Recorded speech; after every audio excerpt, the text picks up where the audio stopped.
The following is a presentation of the Tragically Hip podcast series.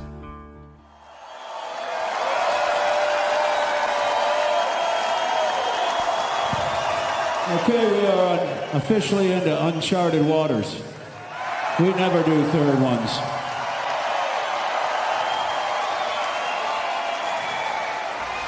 So let's see what happens. Your Hipstories, reflections from the final tour. Hey, it's JD here, and welcome back to your Hipstories, reflections from the final tour. It is July 30th today, and we are traveling back in time to 2016 to reflect on the fifth night of the Man Machine Poem Tour, which took place in Edmonton on the 30th. Tonight around the table, we have a couple Edmontonians who were there in the flesh, and they are going to share their stories and experiences with us tonight. First of all, we've got Kirsten from Edmonton. How are you doing tonight, Kirsten? I'm doing good. Thank you. Thank you. It's going to be a good night, I think. And we've got Chris from Edmonton. Chris, what's shaking on this hip-tastic day? Happy to be here, JD. Thanks for the opportunity. Looking forward to the pod today. Yeah, I think it's going to be a good one because we're going to start at a place that we don't normally start. Normally, I'm an advocate of start at the start, but we're going to do a little bit of an icebreaker off the top. And here it is.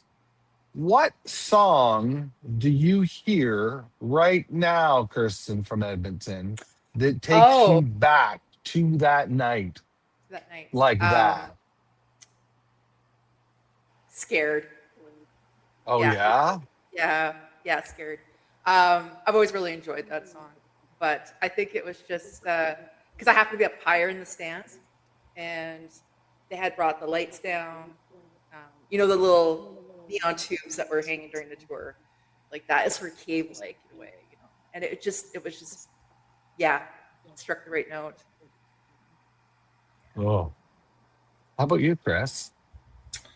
Probably ahead by a century. I loved Scared too. I was so happy when I heard the first note. I thought, oh my goodness, I'm like, that blew me away that they actually played that. Like, it's kind of one of the things about the whole concert was they were going into such deep tracks. I was so happy to see that, and so thankful to be able to have had the opportunity to hear that, because I'd never heard that song live before. So I was very pleased to have had that. But for me, it was probably ahead by a century, because to me, when he said, when Gord sang "Disappointing You's Getting Me Down," he didn't just sing it. He poured everything into that lyric.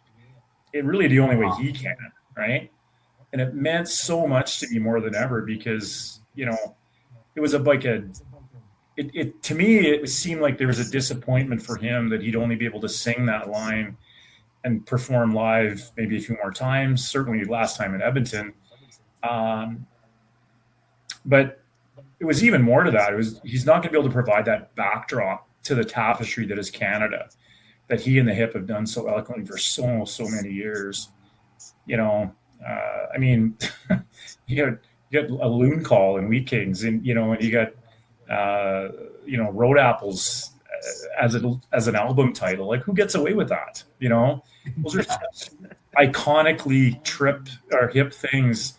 And to me, when he sang that lyric, it just resonated with me that we're not going to have that anymore. And to me, that was just like, and I can tell you that was, for me, I knew that was going to be the last time that I'd ever see him play live. And it wasn't the first time I cried that night, but I was bawling like a little kid. And I can tell you that right there. Yeah, that line cuts differently, doesn't it? It really does cut differently when you think about it in this context. Without question. So, Kirsten, take me back 10 years to when you first heard about this tour and Gord's diagnosis. Oh my God. It's devastating. I was so excited that we're going to have a last chance to see them, um, in sort of a desperation in a way to honor the band, like to be there and be present and say, hey,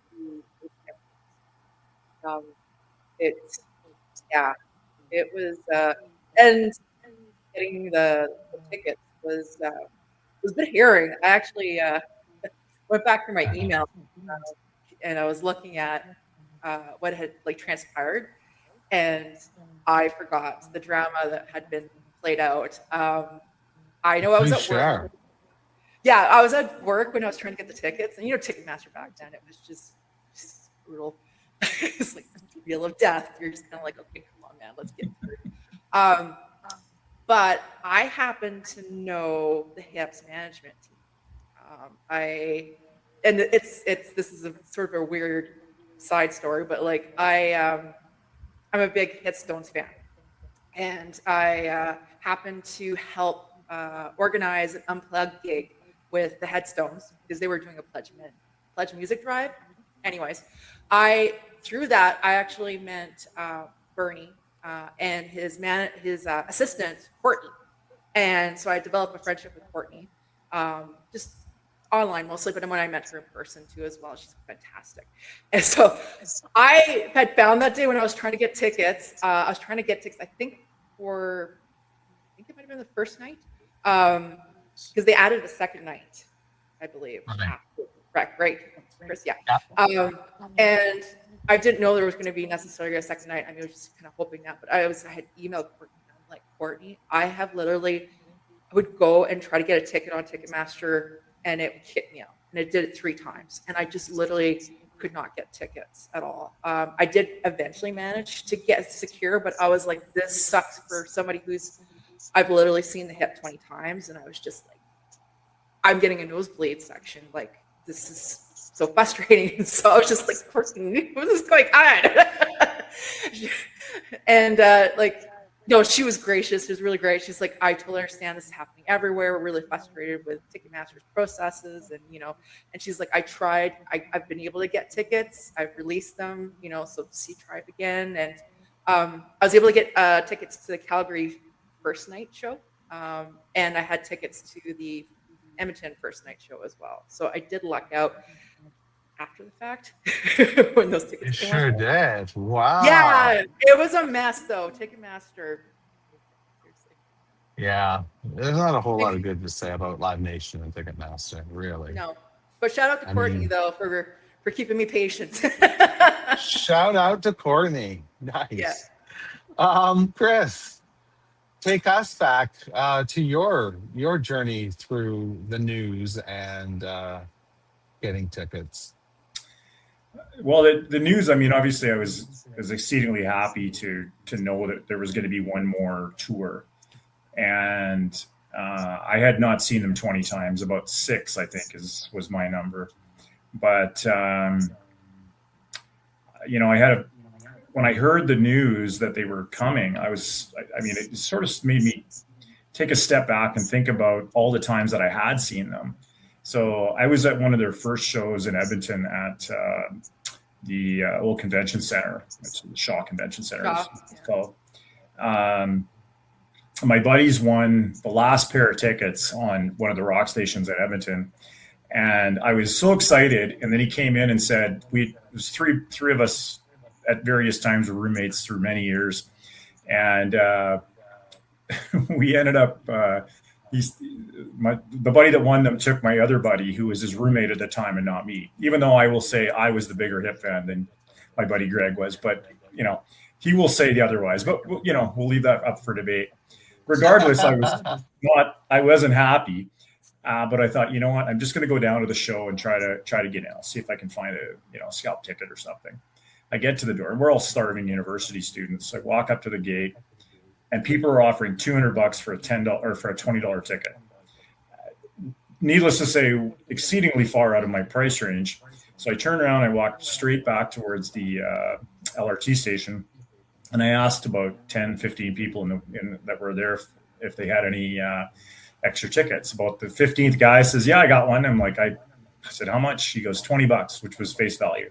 I put that 20 in his hand and pulled it out as quick as I possibly could, and then got to the door, and he understood how much of a deal that I got and how much he did not, and was quite upset about that. So I said, okay, come on, I'll go in, I'll buy you a beer. And so I bought him a beer inside, and that's when I met my buddies. They were so happy that I got in, and I told them the story. So we managed to work our way right beside Gord's right hand. So he was basically that far away we could high five him. And we paid the bouncer $20 to let us go in through the front gate, so we could go to the beer gardens and come back and with jugs. So we would do, two of us would go and one would hold the spot. We did that about 4 times. So we would sell the jugs for twice what we paid for. And we made money. You guys. And, it was the best show I've ever been to in my life. So good. It was the up to here tour. So so that the best part of that whole show was Gord at the end of the end of our beer run, because finally the bouncers got wise to us and didn't let us do that anymore. He reached down and grabbed my jug out of my hand, took a big swig, and then threw it into the crowd, which I thought, oh my God, that's the best concert moment I've ever had. And then I realized that's our effing beer. We have no more beer. So that was when I heard that he was coming back, and they were coming, those are the thoughts that came through. The second one I had was I went to Mexico with my dad, or with some friends. My dad picked me up at the airport. Needless to say, I did some really stupid things the last day in Mexico. Not feeling well on the trip back. My dad picks me up. All I want is a bed and some hangover food. And my dad says, do you want to go see, I got this, my friends got me these tickets. And you want to go see the Hippily Tragic? And I'm like, you got Tragically Hip tickets, Dad? And yeah, it was their fully completely tour. And I said, and I knew they were coming to Edmonton, but I didn't think there was any way I'd be able to get back in time to go. And so I didn't try. And so we missed about the first 4 songs of that show. But we went, my dad and I went in all my glorious hangover, and saw the fully complete Leash tour with my dad. So those are the types of things I remembered, when the shows started, when they got announced, all these memories of all these hip shows came flooding back. And I just thought, I want to relive that. Right. So right. I did my best to try to get tickets, and I booked my morning off the Friday morning when Ticketmaster, all these things come on. And so you're smart. 3 days, it was 3 days before that. And one of the ladies I used to work with, her name's Kathy Thompson. So shout out to Kathy. She's like a savant when it comes to getting concert tickets. She's seen everybody. She's just fantastic. So she came to me and she goes, "Did you get hip tickets?" And I said, "No, they don't go on sale till Friday." She says, No, there's pre-sales. And I'm going, what? Off to the office and pre-sale away. And I managed to get a pair of tickets right in the back of the arena. I think it was the worst seats I've ever had in my life for any show. But you know what? It didn't matter. I was in the building, and that was what was important. And I don't think I've ever been so happy to get such crappy tickets in my life. Great. But we were there. Who did you go with, Kirsten? I went with my friend Natasha. I'm trying to remember now. I think she'd seen the hip before, but she wasn't like an aficionado. She wasn't like a super fan like I was. But I think she wanted to come with me because she knew I was so into it. And and like the first show I actually went with my now wife. We were dating at the time, and she'd never seen the hip before. And we were on the floor for that one. But my friend and I and Natasha and I were there for the second show. We were up on in the second level, in section 201. Apparently, I was in 201 with her. But I like having the opportunity to be able to see a concert at different levels if I can, if they're on a tour and there's multiple dates, because you get a different experience every night, and a different view of the stage. And that was interesting because being up higher, it was then I realized that there was teleprompters on the stage. Right. And I hadn't realized that being down on the main level, and you could see them like in different spots. You could see the lyrics coming up on it, and it just kind of reminded you, kind of in a way, like maybe a little how fragile Gord was at the time, but not. He seemed to be building strength at each show. The Calgary show, sure did. Yeah, he did, didn't he? The Calgary show, he was even like, and because that was on August 1st or 2nd, he's just even better, But anyways, yeah. How about you, Chris? I took my brother, who was he's a big music fan, but he's not a big live music fan. So okay. when I found out about it, I actually reached out to both of my buddies who we had been to that first show with. One lived in Vancouver and he was trying to get tickets, or Victoria. He was trying to get tickets there. And so he bowed out. But my other buddy actually lives in France. And I said, come on, I got a ticket for you. So come. And he just couldn't swing it. So it would have been good that, I would have brought him, but in the event, as an alternative, my brother, who we've listened to a lot of hip over the years together. So I said, come on, ticket's yours. Come on. So I had to offer it to my buddies first, but didn't sort of nostalgia, but yeah, they both backed out. So my brother got it. Nice. No, that's really nice. I went with my cousin to a show, and I'm so grateful that she took me now. So grateful. She's the one who managed to get tickets. So let's take a look at the set list from that night. Let's take a look at what you guys got. I've got it here on the screen. Nice kickoff with Blow It I Go.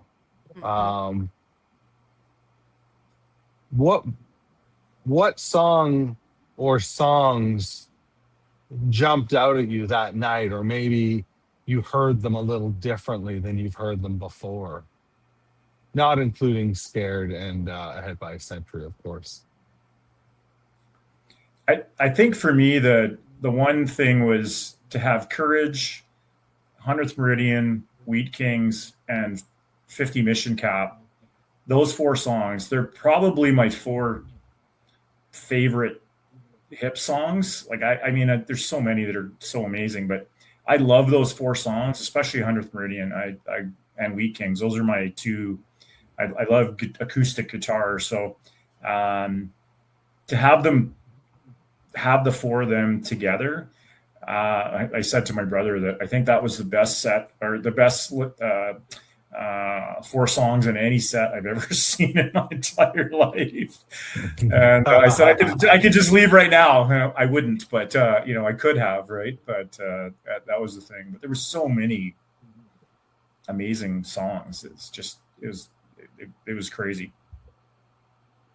What did you think of the more obscure record that on every night they would do one of their 2000 or 2010 albums, which never got as much love? You guys got We Are the Same. Kirsten, what did you think about that selection? And is there a song from there that you really love? Struggle Has a Name. Yeah, Struggle Has a Name. That one's always like, I don't know, the notes he hits. And I actually do remember it from that night. I was very surprised. I mean, the ones that came after it, like Coffee Girl, Morning Moon, it has a very, it's different. It's kind of a mood, particularly Morning Moon, I really like. But yeah, Struggle Has a Name, that hit me hard. I remember that, even this long ago. Yeah. Same, Chris. Same question, rather, Chris. What did you think of the record and the selections from it? Yeah, I was, I'll be perfectly honest. I wasn't a bigger, I like their earlier stuff more than I like the later stuff. I'll be sure. Like a lot of people would say that. I would be more, like I would say that those songs are more I'll put them on and I'll listen to them. I'm not as vested in them as Sure. what the earlier stuff is. Obviously, with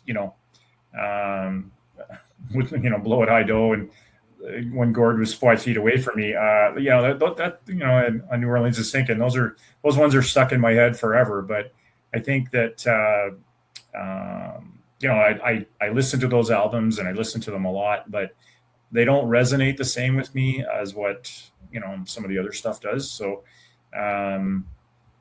the one song that I wish I would have heard was An Inch an Hour, because I love that. Oh, that's a good one. I love that song, and that's about the only one that I would have loved to have heard that wasn't here. I don't know if they played that. I'm sure they did at some of one of the venues, but I have to look that up. Yeah. I would have to look that up. But yeah, I mean, I really like Coffee Girl. I've always thought that's a interesting way to convey that that song and the meaning behind it. But I think that those are just that was what they were trying to do, was to trying to spread the albums out and give them all some, I don't call it equal play, but some play, right? And I think after we saw the first couple set lists, I'm like, wow, this is going to be an interesting show. We'll see which albums they pull. So you were set list watching as well? Oh, absolutely. Chris? Mm-hmm. Yeah.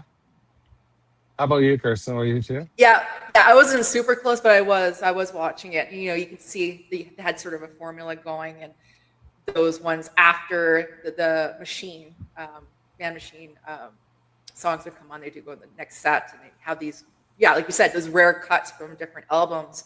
And it was just always interesting, like, okay, what are we going to be pulling from tonight? What are we going to luck out and get? Maybe they've never even played before, potentially, or you haven't necessarily heard before live. Right. Yeah, I was excited, and having the opportunity, like, to get to see them on a couple of nights of the tour was just like, oh, geez, okay, yeah, you got a nice variety. Yeah, it was. And it's interesting because there's a lot of bands out there that won't do that.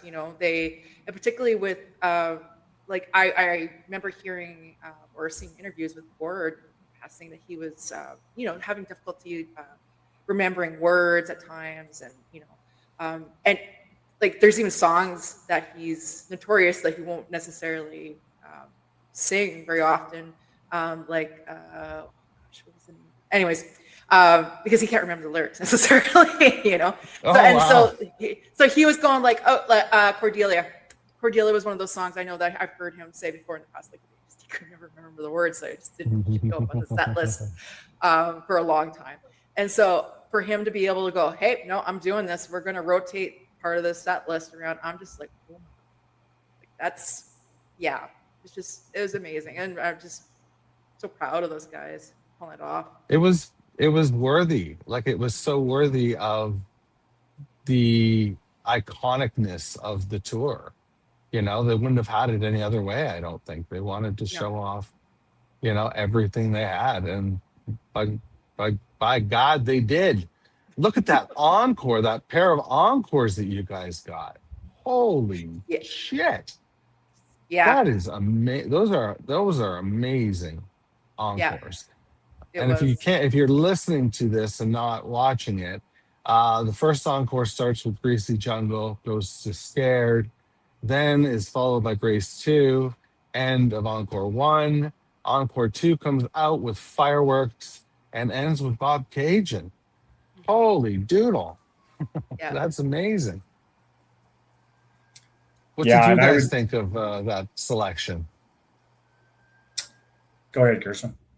Oh, yeah, Bobcaygeon ending it.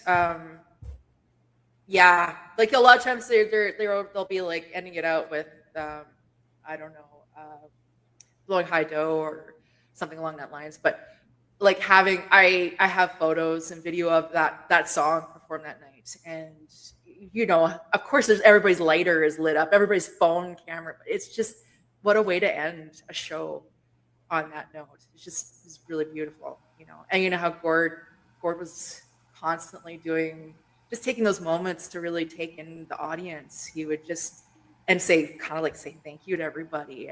That was that was special. It was difficult, but it was I appreciated that he did that, Did you notice? I've heard from a lot of people so far doing this. Did you notice a lot more like eye contact? Yeah. Like where he was making eye contact with a lot of different people. I know I've like seen him the first time I ever saw the Hip was actually on another roadside attraction tour. I think it was their third one. And Live Between Us was out at the time. And I've seen his like how he's progressed through his career, and there's a certain point, I think maybe around Music at Work or maybe beyond there, where he started to become more like an actor, but he actually started making eye contact with people. He started to go and interact with the audience. And because I know I also again heard in interviews that he tried to avoid looking at people because they would be singing and it would mess him up often. So shit, of course. Yeah. So you would just like, and so, but I really, having got to meet him briefly once, he was quiet. He's a soft-spoken kind of guy, really funny, very, very thoughtful, extremely thoughtful. And yeah, I could see that where he's doing it his own, like he was like, he's bored, he's dancing, he's doing his thing, he's doing the microphone fishing and stuff like that. He was off in his own world, but I think this is a real time where there was like that fourth wall broke, and he was trying to take it in as much as possible, And that's a hard thing to do, to take your flowers. So good for him and the band too, because that's not necessarily easy all the time. To realize openly what you mean to the country and to your listeners, and your fans come out. Absolutely. Chris, how about you? What are your thoughts? I was so happy that they finished with Bobcaygeon because I'll be honest, I was waiting for that song, and I think that everybody that was there, we were waiting in line to get beer at the beginning of this show, and you're asking, how many shows have you seen? How many shows have you seen? How many shows have you seen? Right. And, my half a dozen, my brother, I think that was his first or second. One of the other guys that was in line, he had 150. There was some 30s, some 20s. And then somebody was there. This was my first time. I only started listening to him last year. And I thought, oh my goodness. How cool is that? I was like, wow, like you're going to be in for a treat. Everybody was high-fiving the guy. And so, and we actually talked about Bobcaygeon a little bit at the beginning of that. And he says, oh yeah, I love that song. So we were kind of goofing around about that. So when this song came on, I looked around and the passion that the entire crowd had, singing along with him, to hit that crescendo, it was so amazing to do that. And I had the opportunity to sort of sit back and think about it later. And, the checkerboard floors line in Bobcaygeon, and they talk about that referencing the Horseshoe Club in Toronto as sort of where they're kind of their beginnings, or kind of part of their beginnings, if you will. And I thought to myself that, they're finishing with that song, but they're referencing where they came from by playing Bobcaygeon, with that lyric, right? And I don't know if that was on purpose or not, but to me, that's what I took from it, and was so happy that I had the opportunity to see it and to be there and to, with my Aryan twang screaming around, everybody else, one of the craziest lines ever. But it would have been a crazy sing along, wouldn't it? Yeah. But, and I think it gave that feeling of joy having had the experience to see them one more time, to hear the songs that were really so entrenched in my life experiences, share with my brother and, everybody else that was so lucky to have been there. I was crying and cheering and singing, and I think it was like a thank you to Gord, thank you for doing this. Thank you to, you know, to Gord, Paul, Rod, Johnny. Like it was a thank you to the whole band, thank you and let us to be part of it. I felt blessed. I felt honored to have had the opportunity to be there. And, I don't think I've ever felt that with watching any other band that I've ever watched. I saw Robert Plant last year at the Edmonton Folk Fest with Alison Krauss, which was one of the best shows I've ever seen in my life. But it wasn't the same feeling, and I grew up a Zeppelin fan, so I've been listening to them certainly longer than the Hip was, but it's a different feeling, because they were our band. It was Canadiana beyond belief, and just to have had the opportunity to experience it and to end with Bobcaygeon with, referencing the Horseshoe Club. I mean, every time I go to Toronto, I go there, so I love that place. It's awesome. Yeah. I want to rewind a little bit now. I want to rewind to you waking up on the day of the 30th. What does that day look like? What was the atmosphere outside of the building like? How early did you get there? All that good stuff. Chris, do you want to take us there? Sure. Well, I actually went. There was a bar that used to be downtown in Edmonton called the Vinyl Needle, which was a great live music venue. Unfortunately, it's not there anymore. Some crazy stories, but that's another podcast in of itself. But we went there. My brother and I went there for dinner and a few beers, and then we were jumping on the LRT to get to the stadium. And I remember that it was packed. Like the place was just jammed full of Hip fans, whether they were going or not.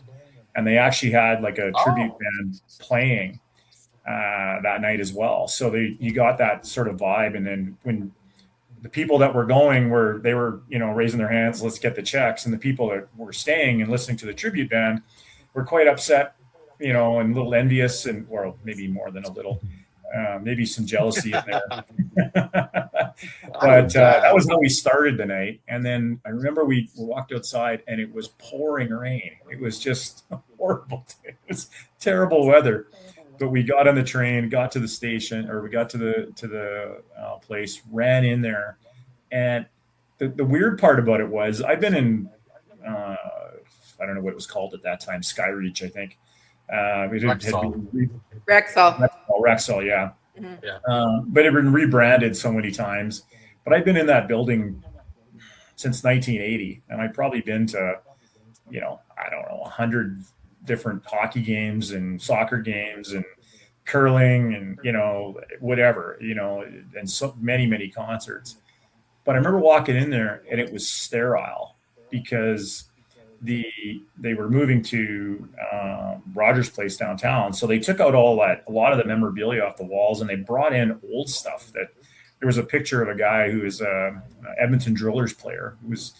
The Drillers were the Edmonton soccer team way back in like the 80s, I think. It was an indoor soccer league they had. And they had a big picture of him up on the wall. And I thought, where did they pull that out of? They were going deep into the air. Random. And it was such a weird feeling. And but everybody was there for one reason, obviously, right? And I remember we walked up there, we went to get beer, and the lineup was insane.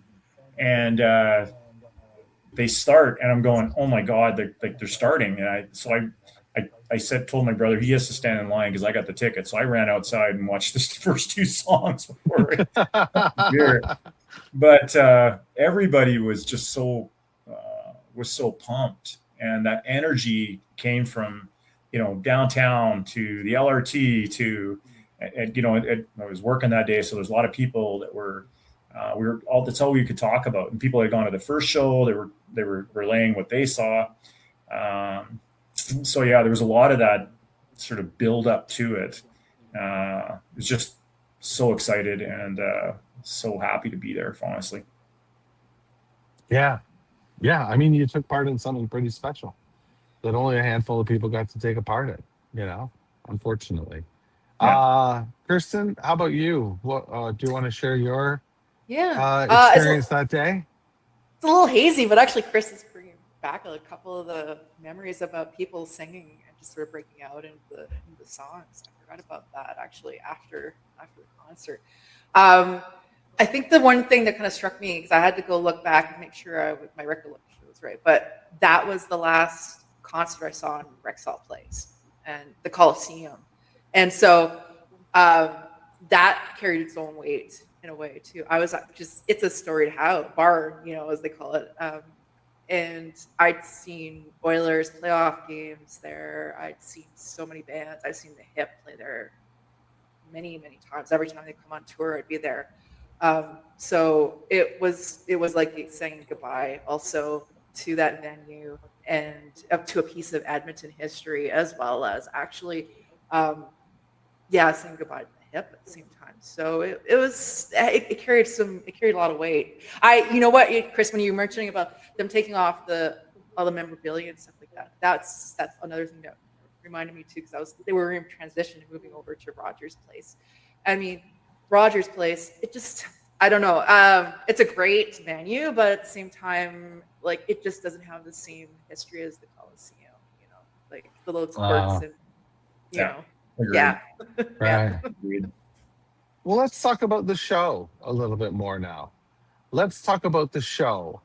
Gord is infamous, and Kirsten, you alluded to it already, that he was doing some microphone stand antics, and he definitely did his little moves and things like that. What did you think of your experience that night with the band and with Gord? Like, outside of, or did you compartmentalize it? Like, was it all just one big experience? Well, yeah, like one experience from the nights I got to see. I don't know anything like specifically standing out from that specific night of the tour. Overall, it was bittersweet. It was really bittersweet because Gord was physically more stuffed. Like when he was dancing and doing stuff, you could just see how his health had changed and suddenly, deteriorated. But at the same time, he was so alive, And Oh yeah, man. yeah, it was in his singing. From night, like I said, night to night, he got stronger, but he was struggling. He was missing notes, and I remember you just kind of willing him.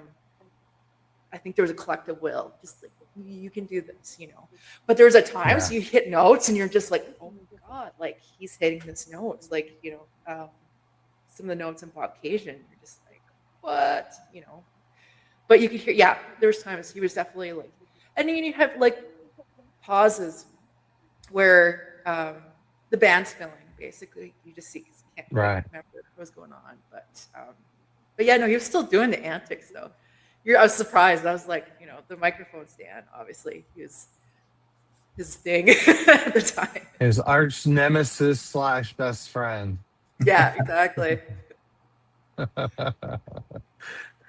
Chris, what about you? What was the experience like for you as you stood next to your brother? I'm sure you were both standing, beer in hand, watching this band rip through a set of just some fucking great songs. I think it was, I was surprised at how minimalist the show was. And I think some of your other podcasts may have alluded to that, but like I was expecting a screen, like I was expecting a big screen to see Gord, had none of that, right? Like it was just the five of them up there, Gord in all his silver suited glory with his feather hat, going crazy, Jaws shirt, in all of this. Love that shirt. Yeah. And I think that I was, I knew I was going to have the opportunity to see the other four guys again, right? And hear them talk about Gord. So I didn't spend a lot of time looking at any of them, frankly. I listen to them obviously because I love their instrumentation and their their playing abilities. Just it's off the charts, especially considering how many different songs they were doing, right? Like, and so many different albums. Like that they go on tour, usually go like 20 songs, and you play those 20 songs over 2 months, 3 months, 4 months, whatever. They did like 95 or whatever the hell they did, right? Like, it was insane. They took a lot out. They took a lot out on the road for sure. Yeah.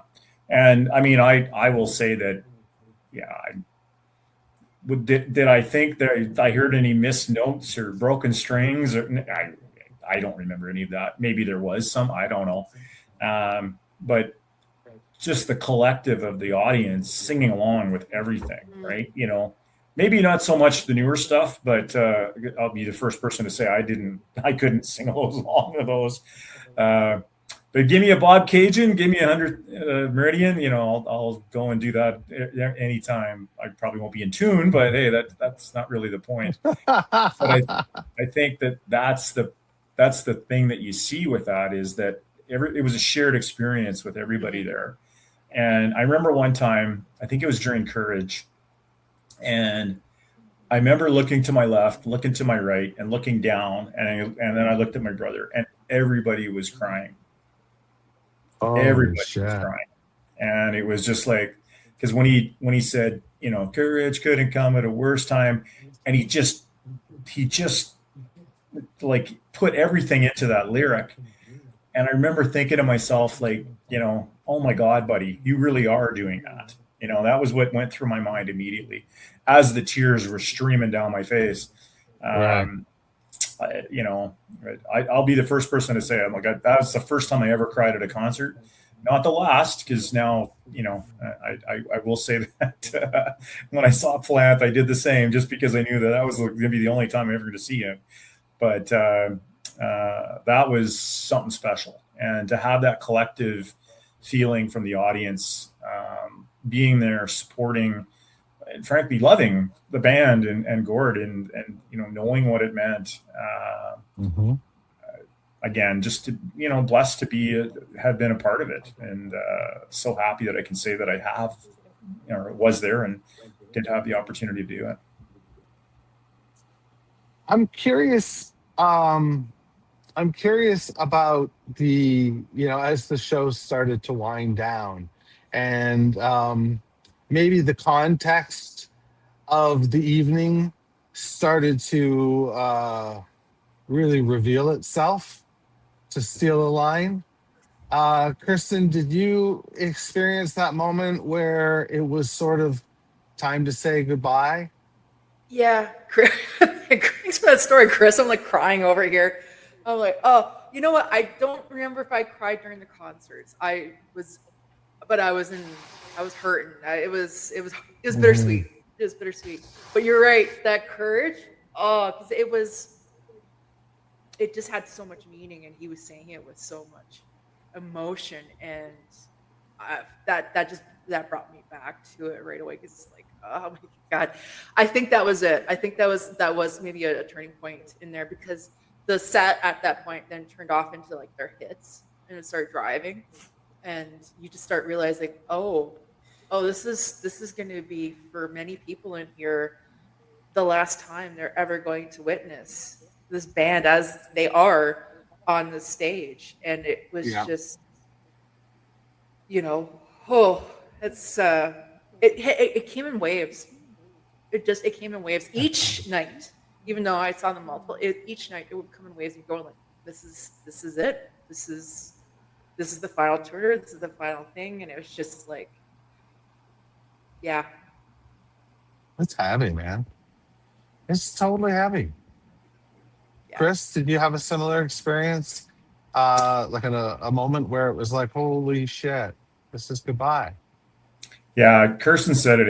It came in waves. It was early on when I was like, I would think about, this is the last time I'm going to hear him sing that song, and I try not to think about it, because my fireworks would, or my not my fireworks, my waterworks would would come out, and it happened more than once. So like I'll be the first person to tell you that.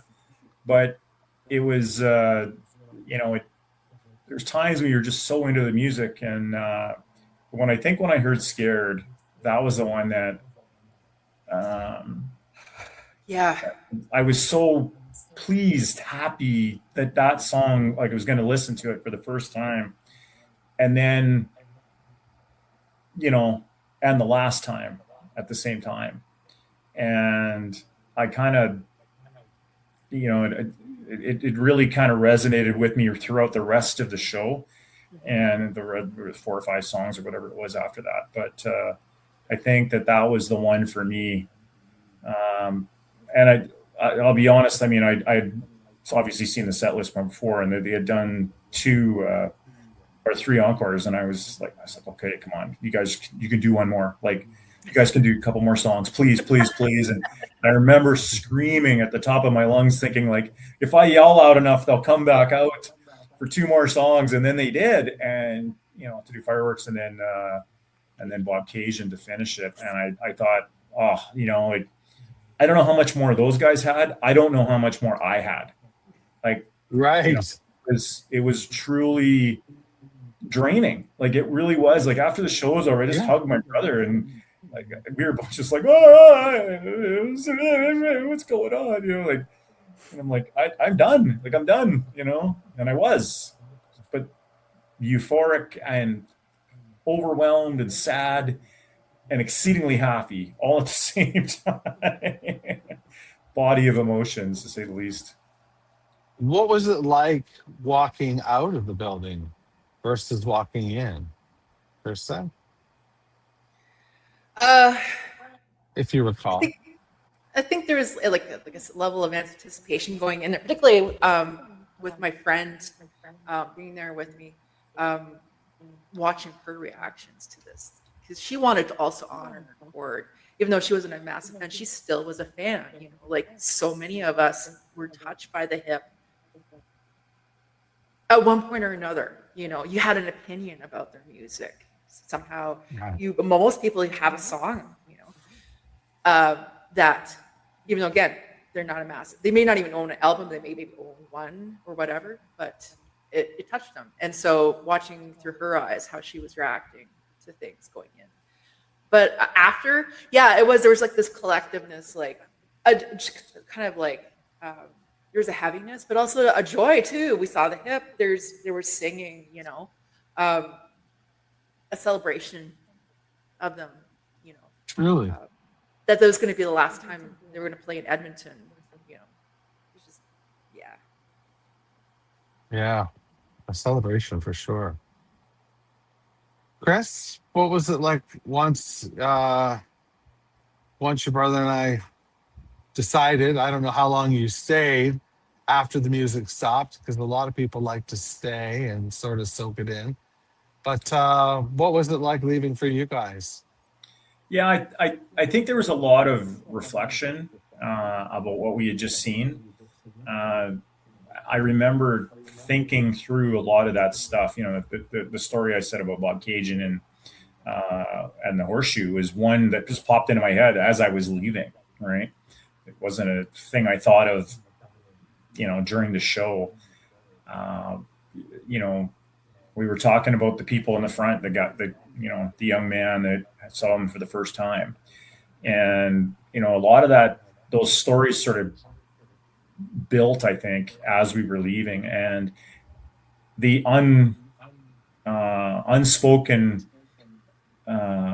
recognition that we were lucky to have been there, and we saw something special. And I think that's what, as I was leaving, I remember at least 3 or 4 people. I can't believe I was here. I can't believe I was here. Oh my God, I'm so happy I was here.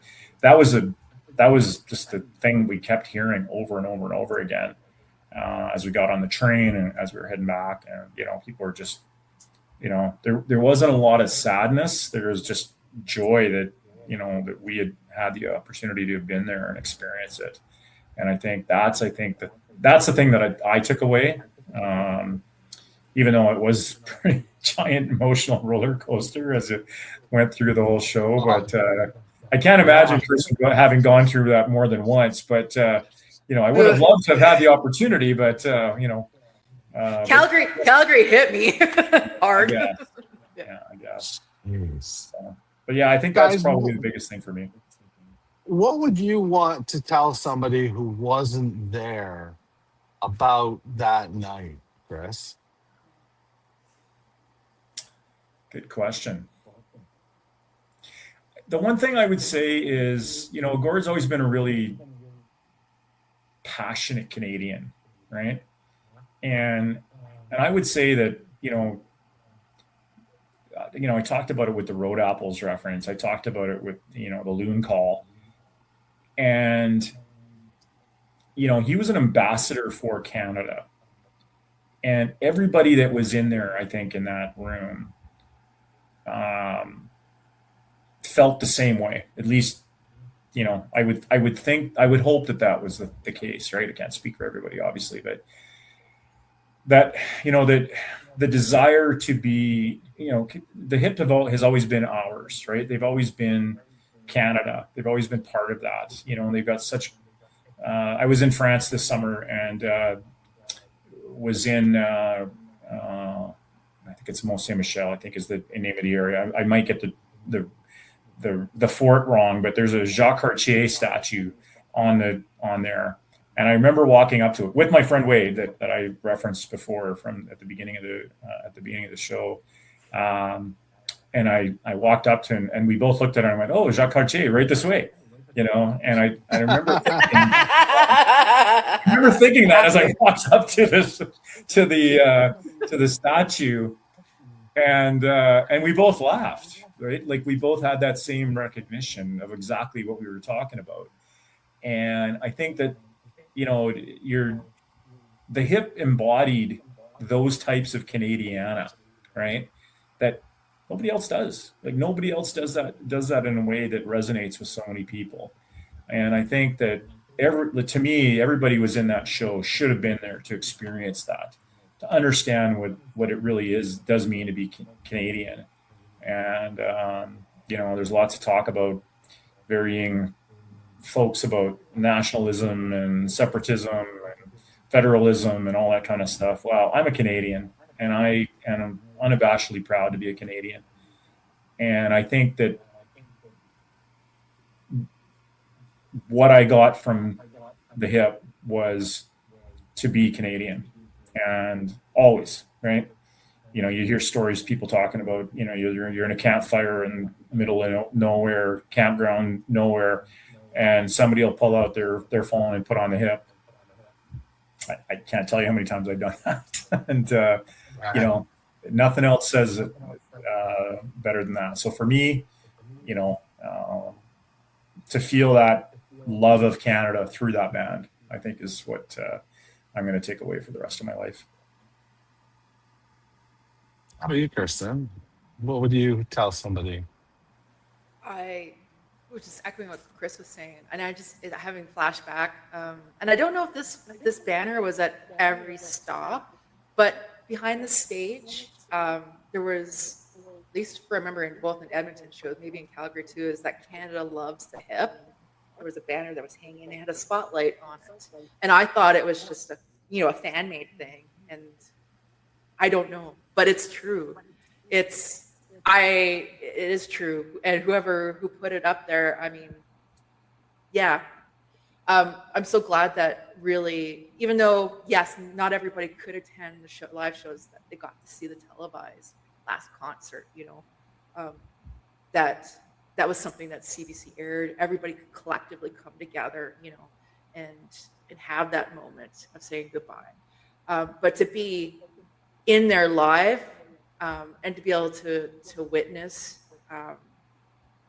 Gord actually, and the band too, as much, because they were pushing this tour along, trying to do the best they could with what they had at the moment, and knowing that this was going to be collectively the last time that they were going to be doing this tour across Canada, going to these old barns that they had been dozens of times, and that this was going to be the last time they were going to play in Rexall. This is the last time they were going to be playing in Victoria or in Vancouver or Toronto or, wherever, to be able to witness that and to like carry them along in that journey. It's just, it to be a witness that of such a great musicianship, such great ambassadors to Canada, just good people, doing good, making good art. Great art. Absolutely. Yeah. You brought something up, Kristen, and this will be the last question that I have for each of you. But that is August 20th. And that is when the CBC did play a national celebration. And they showed commercial free the final show from Kingston, K Rock Center. Where were you on August 20th? Dude, the funny thing is I didn't actually get a chance to watch it live. Oh no! I know. Well, Okay, that part's getting edited out of the podcast for sure. No. Well, I had an excuse. Like my wife is a huge fan of the Edmonton International Fringe Festival.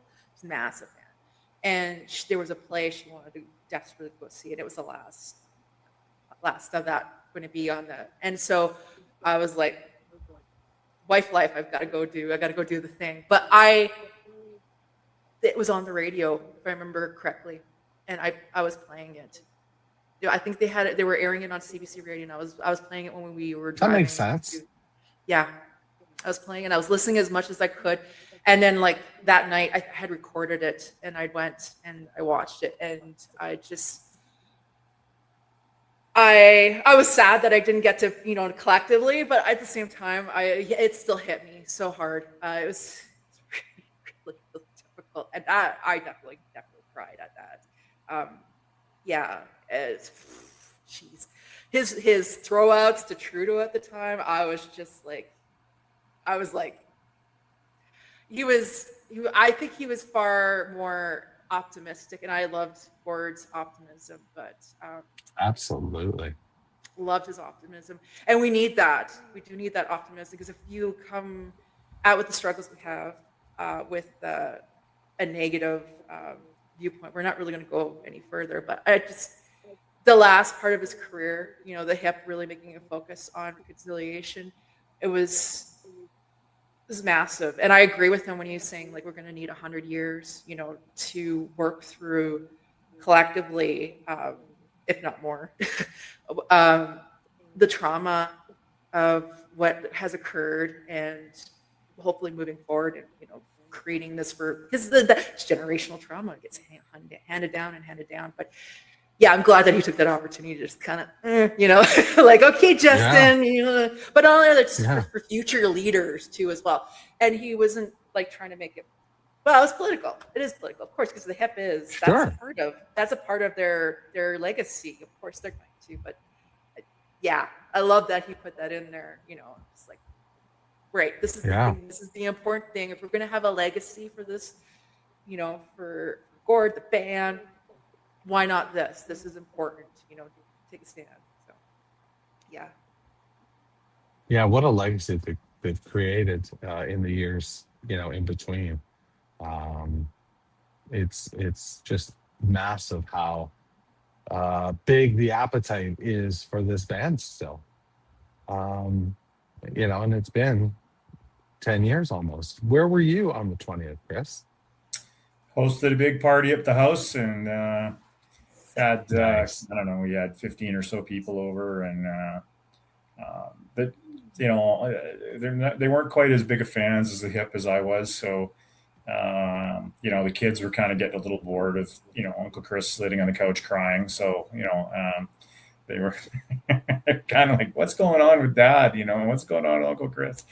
So no, but with that, yeah, we all watched it, and we're just blown away by it, right? And I can't remember if there was 50. I don't. It doesn't matter how many people we had people over anyways, and it was it was just a collective goodbye, right? And to see I think the thing that stuck me was some of those watch parties that they had across Canada that were, outside, and like I remember, I think there was one in Charlottetown, and they had a big outdoor viewing thing, right? And I thought, man, that would have been cool to have done that, like sit on the beach somewhere with a big giant screen, never even thought about doing anything like that. But it's the 10th anniversary. You can go ahead and do it again if you want to. Hey. I suppose. Yeah, I did. I just remember that, and just the collective feeling across Canada about, you could feel it. Saying goodbye. Yeah. And I mean, and I think the thing that got me was it brought back all the emotions that I felt during the show. So a lot of the same feelings were there again, right? Maybe that's why all my nephews and nieces and my little guys are like, why is dad crying? I thought I was done with all that. What's going on? Yeah. But no, I think that was part of it. I think that it was just reliving what a great experience it had been. Well, guys, it's been fantastic talking to you this evening about that fateful night in July, at the tail end of July, Edmonton night number two, bidding adieu to Edmonton. In a couple days, we'll be traveling to Calgary for night one on August 1st, 2016. So I hope you join us for that. But before we say goodbye to Kirsten and Chris, I would be remiss if I didn't ask you if you had anything that you would like to plug. Kirsten. Oh, no, I'm good. Okay, that's cool. I plug this podcast. Everybody listen to this podcast. Oh, thank you. Yeah. Chris, how about you, my friend? I would just like to say, I'll do the same thing. I'll listen to the pods. They're great. But I think the other thing I would say is thank you for doing this, JD. This has been a wonderful preparation for what's coming up on the 20th of August. And I think that, you're keeping those memories alive and bringing them right back up to the top. And so kudos to you and your team for what you guys are doing. Thank you so much. Thank you. Means a lot. It's, thank you. Compliments sting, but but I appreciate them nevertheless. Take your flowers, so JD. That's right. Shut the fuck up, JD.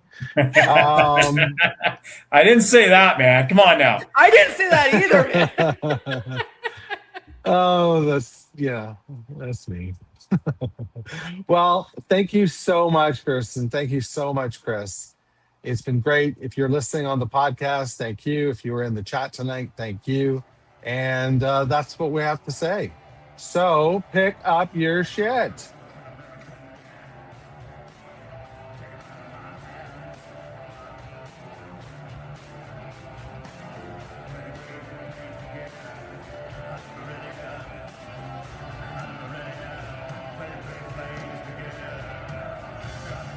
Thanks for listening. This has been a presentation of the Tragically Hip podcast series. For more information and to follow us, visit home.tthpods.com. If you'd like to reach JD, send an email to jd@tthpods.com.